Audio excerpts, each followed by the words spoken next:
El próximo 2 de octubre, Brasil celebrará elecciones presidenciales. Y hay una gran expectativa, pues las últimas estuvieron marcadas por el lawfare, es decir, la judicialización falsa que montaron contra Lula da Silva. Lo metieron en la cárcel para que Jair Bolsonaro tuviera el camino libre sin un contrincante fuerte. Esa es la verdad.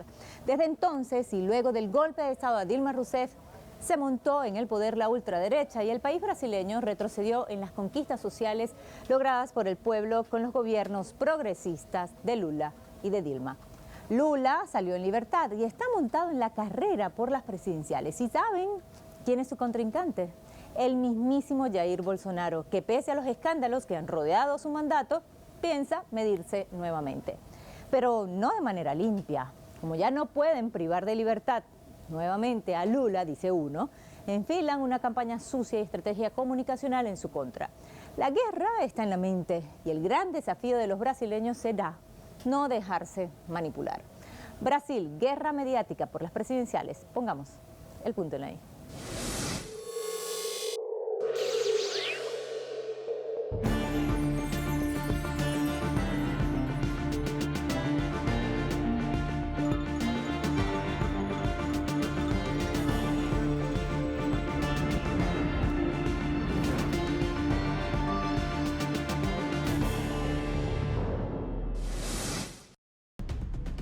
Desde su llegada a la presidencia de Brasil en 2019, el conservador capitán retirado Jair Bolsonaro se ha caracterizado por políticas que, al decir de expertos, favorecen una profundización del neoliberalismo y son genuflexas ante los dictámenes de la Casa Blanca.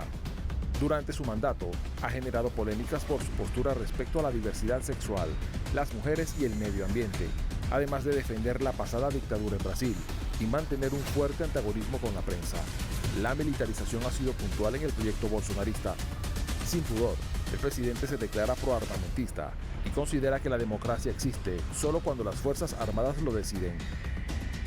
No obstante, la economía brasileña no evidencia el crecimiento prometido en la campaña por el mandatario derechista. Según el reciente informe del Instituto Brasileño de Geografía y Estadística, publicado el pasado mes de mayo, la inflación brasileña en los últimos 12 meses fue del 12,13%, registrando la cifra más alta desde hace 18 años. Se añade que el pasado mes de abril, los combustibles experimentaron el mayor incremento de su precio, con una tasa del 7,54%. Respecto a los alimentos, la FAO señaló que el gigante suramericano perdió un 30% de su poder de compra. Entre tanto, el valor de los alimentos y las bebidas para el consumo en el hogar registraron un incremento del 3,09%. Entre estos, destacan la leche, el aceite de soja, las frutas y el pan. No menos importante ha sido la política ambiental de la administración Bolsonaro. La misma ha consistido en explotar la Amazonía, privatizando grandes hectáreas contra las normas de protección y, por ende, con consecuencias desastrosas. De ahí que, entre los fracasos más sonados del presidente, esté su visión del medio ambiente. El tema sanitario tampoco se puede excluir. Al inicio de la pandemia, Bolsonaro subestimó la enfermedad y rechazó la aplicación de medidas de bioseguridad, como el confinamiento, ya que consideraba que llevaría al colapso la economía nacional. Esto desencadenó que por largo tiempo el gigante sudamericano fuera el epicentro del virus. La gestión de Bolsonaro también ha destacado por las privatizaciones. El mandatario propuso la venta de la refinería REMAN de la estatal Petrobras, misma que ya ha sido aprobada por el Tribunal de Cuentas de la Unión de Brasil. Con esta medida, la compañía sufriría una reducción de un 72% a un 45% de participación gubernamental. Por todas estas acciones, las encuestas dan como vencedor de las elecciones generales del próximo mes de octubre al candidato por el Partido de los Trabajadores, Luis Ignacio Lula da Silva. De acuerdo con el Instituto de Inteligencia en Investigación y Consultoría, se prevé que el exmandatario alcance un 46% de los votos, mientras que Bolsonaro no superaría el 31%. Brasil enfrenta una profunda crisis económica que se ha ido agudizando en el gobierno de Bolsonaro. Se estima que 33 millones de brasileños pasan hambre y más de la mitad de la población, 125 millones de personas, están en situación de inseguridad alimentaria. Desde el año 2020, la nación amazónica volvió a formar parte del mapa del hambre de la ONU, después de haber conseguido salir de estas cifras durante los gobiernos de Lula da Silva y Dilma Rousseff en el 2014. La inflación ha provocado algunos cambios en el consumo de alimentos en mi casa. Estoy sustituyendo un poco de carne roja por frijoles blancos. Y los huevos también. Veo una gran diferencia en la factura de la luz por esta inflación. El alimento para el ganado es caro, el maíz para los pollos es caro, y yo creo que detrás de esto hay una serie de otros acontecimientos. Todo es más caro, los impuestos son muy altos. Cuando los impuestos son más elevados, claro, todo se vuelve más difícil. Cuando aumenta el combustible, aumentan los costos de transporte para el camión que nos trae la carne y hay un efecto bola de nieve. Otro de los problemas estructurales que enfrenta Brasil es la violencia y la brutalidad policial. El 21 de julio, un nuevo operativo militar y policial cobró la vida de al menos 18 personas en una favela. Este operativo es el número 40 cometido en 14 meses bajo el mandato del gobernador bolsonarista Cláudio Castro. Durante este periodo fallecieron 71 personas en solo 3 operaciones de este tipo. Bueno, Brasil en realidad tiene una historia de violencia y brutalidad policial que, digamos, excede el gobierno actual, ¿no? En realidad, el país de por sí se creó, la nación se creó en un contexto de muchísima violencia. Lo que sucede básicamente es que hay un entendimiento por parte de la élite política de este país de que a la delincuencia se la combate con violencia. Entonces eso es lo que genera es que primero que se identifiquen como focos y lugares donde la delincuencia sucede, donde la delincuencia digamos, se desarrolla, que son generalmente lugares donde viven las comunidades más pobres, y es ahí donde se avanza con total brutalidad, ¿no? Donde las fuerzas de seguridad avanzan con total brutalidad. Que en los últimos años, con Bolsonaro como presidente, a partir de su discurso xenófobo, ¿no? y justamente de justificación de la violencia para combatir lo que él llama de delincuencia, que en realidad es combatir la pobreza, ¿no? Lo que busca Bolsonaro con toda esta violencia enviada a las comunidades es justamente matar personas pobres, porque para ellos combatir la pobreza es eso, ¿no?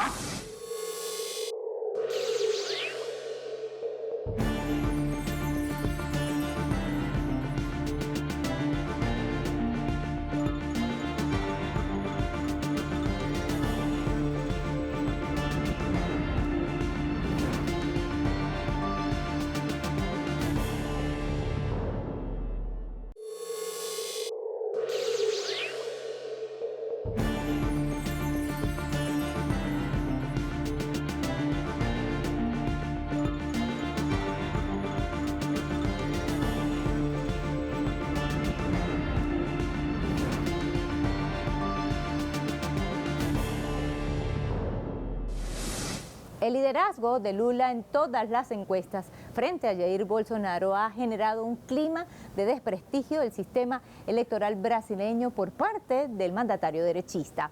Bolsonaro ha afirmado en repetidas ocasiones, sin ninguna prueba, que el sistema de votación electrónico de Brasil es susceptible a fraudes, por lo que muchos analistas consideran que el actual presidente está allanando el terreno para desconocer los resultados en las próximas elecciones en caso que le sean desfavorables.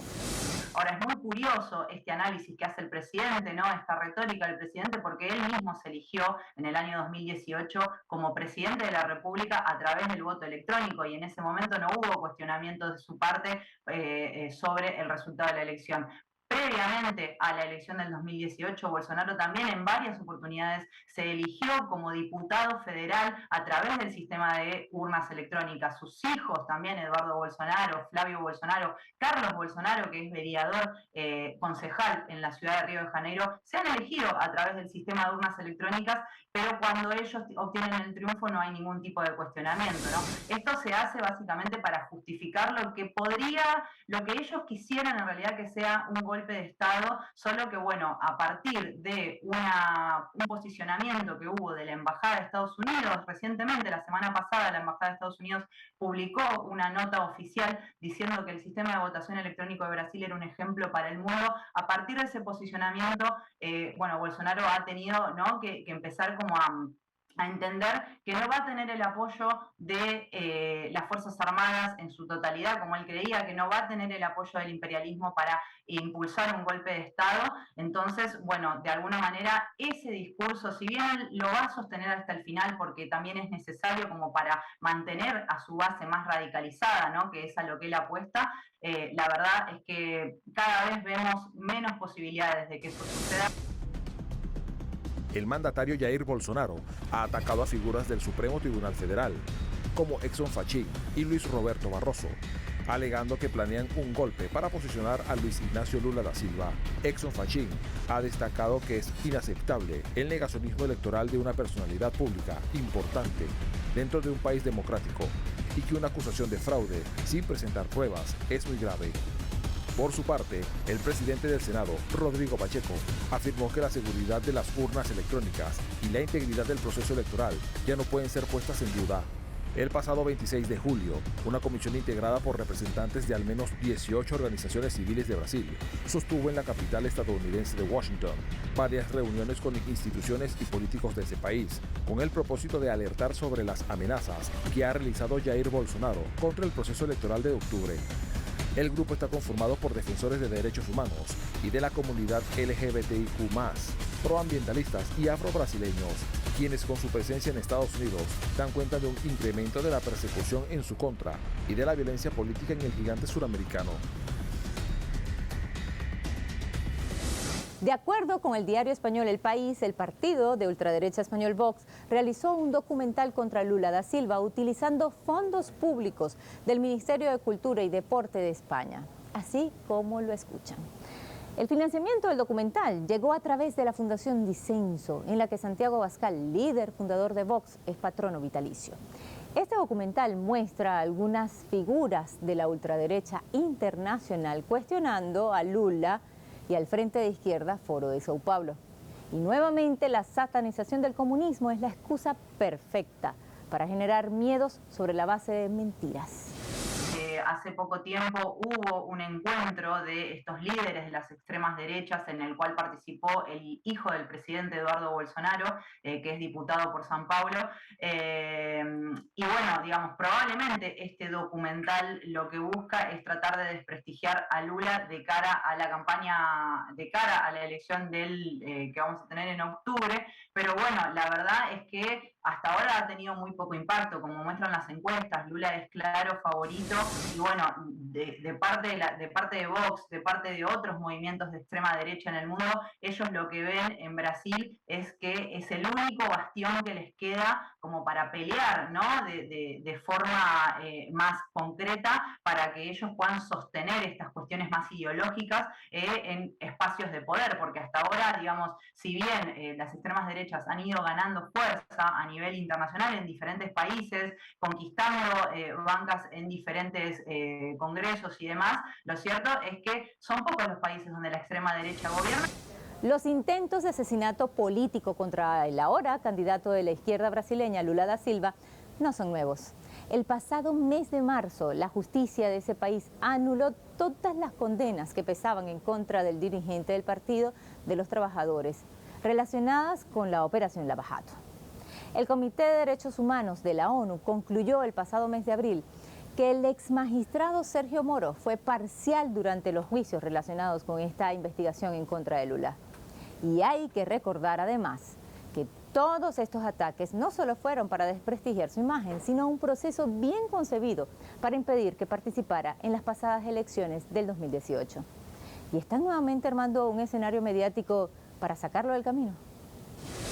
Nosotros recordamos lo que pasó a partir del 2013 con las manifestaciones en contra de la corrupción, en contra del gobierno de Dilma, lo que pasó después en el 2014 con la elección de Dilma, donde el adversario, Aécio Neves, salió inclusive a cuestionar el resultado de la elección, y posteriormente en el 2016 el golpe parlamentario contra Dilma Rousseff, que puso en el gobierno a Michel Temer, ¿no?, y que después en el 2018 posibilitó la llegada de Bolsonaro al poder a partir justamente del impedimento que que tuvo Lula de disputar esa elección, lo que estamos viendo es justamente una estrategia de lawfare, inclusive, ¿no?, aplicado en la política brasileña para justamente impedir al Partido de los Trabajadores volver a ser gobierno en este país, ¿no? Lo que pasa es que, bueno, ahora la situación es diferente, nadie contaba con que Bolsonaro, digamos, tenga una gestión como la que tuvo, no se sabía que iba a ser un desastre, no se sabía que iba a ser tan desastroso, la gente está pasando hambre y lo único que le interesa es que venga un presidente que pueda gobernar para el pueblo, que no es lo que ha hecho Bolsonaro. Acá no sirven los discursos ideológicos,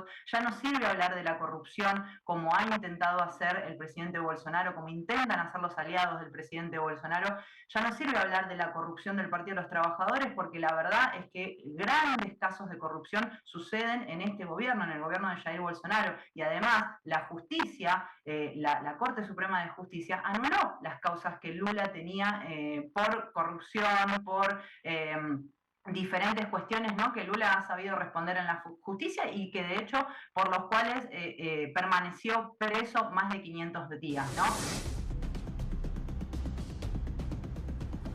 El amañado proceso judicial de Lula comenzó el 4 de marzo de 2016.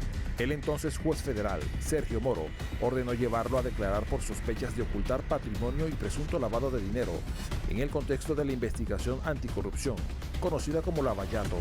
El 20 de septiembre, Moro incluyó en el caso otra denuncia, esta por corrupción pasiva y lavado de dinero. Acusaron a Lula de recibir $1,1 millón de parte de la constructora OAS, que, supuestamente, se habría invertido en la reforma de un departamento en Guarujá. Por este caso, el 12 de julio de 2017, el juez federal condenó al líder del PT a 9 años y 6 meses de prisión. Sin embargo, el Tribunal de Segunda Instancia aumentó la pena a 12 años y 1 mes de privación de libertad. El 7 de abril de 2018, 2 días después de que Moro ordenara su detención, Lula se entregó y comenzó a cumplir su sentencia en la Superintendencia de la Policía de Curitiba. El 15 de agosto de 2018, el Partido de los Trabajadores registró a su líder como candidato presidencial, pero el 31 de ese mes, el Tribunal Superior Electoral anuló la postulación. El 14 de noviembre, el tribunal abrió un proceso en el que se le acusaba al expresidente de recibir $1 millón en sobornos de las constructoras OAS y Odebrecht, relacionados con la reforma de una finca en Atibaia, propiedad de Fernando Villar, hijo del exalcalde de Campiñas, Jacob Villar. Con esto, se sumaban 6 las causas ante la justicia brasileña.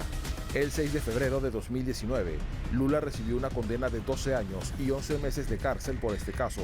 En abril, la Corte de Apelaciones redujo la primera sentencia a 8 años y 10 meses de prisión. El 7 de noviembre, la Corte reconoció, 6 votos contra 5, que la privación de libertad de una persona condenada en segunda instancia era inconstitucional. Un día después, Lula salió de la cárcel de Curitiba y enfrentó libre el proceso judicial que varios activistas, políticos y expertos aseguran se fabricó para impedirle volver a la presidencia del gigante suramericano. En julio de 2020, el sitio investigativo de Intercept y la agencia Brasil filtraron revelaciones que dejaban en evidencia la cercana colaboración entre los principales fiscales y miembros de la Operación Lavallato e integrantes del Departamento de Justicia de Estados Unidos y agentes del FBI. Durante los últimos años, varios informes habían revelado el papel político de Lavallato contra Lula, además de la conspiración sin ética del ex juez Sergio Moro en coordinación con los fiscales para establecer la causa contra el exmandatario. El pasado 8 de marzo, Edson Fachin, juez de la Corte Suprema, anuló todas las condenas de la Operación Lavallato contra Lula da Silva. Alegó que las acciones no debieron ser procesadas en Curitiba porque los hechos señalados no tenían relación con el esquema de desvíos de Petrobras. Tras 6 años de análisis del caso en Ginebra, la ONU declaró como conclusión que los derechos políticos del expresidente brasileño fueron violados durante todo este proceso. Si hay una nación en la que el proyecto de la derecha ha mostrado su verdadero rostro en tan pocos años, es en Brasil. Jair Bolsonaro develó cuáles son las verdaderas intenciones que abrazan los sectores reaccionarios, no solo del país brasileño, sino del continente, para impedir que gane otro gobierno progresista en la región que se sumaría a los que han llegado al poder en los últimos años en Latinoamérica. El más reciente, el de Gustavo Petro en Colombia. Y como dicen que en la guerra todo se vale, quedan 2 meses para echar el resto y ganar terreno en la guerra cognitiva. La izquierda de Brasil, encabezada por Lula, posee el inmenso desafío de llegar al poder en las próximas elecciones y enrumbar nuevamente a la nación brasileña por la senda progresista. Pusimos el punto en la I.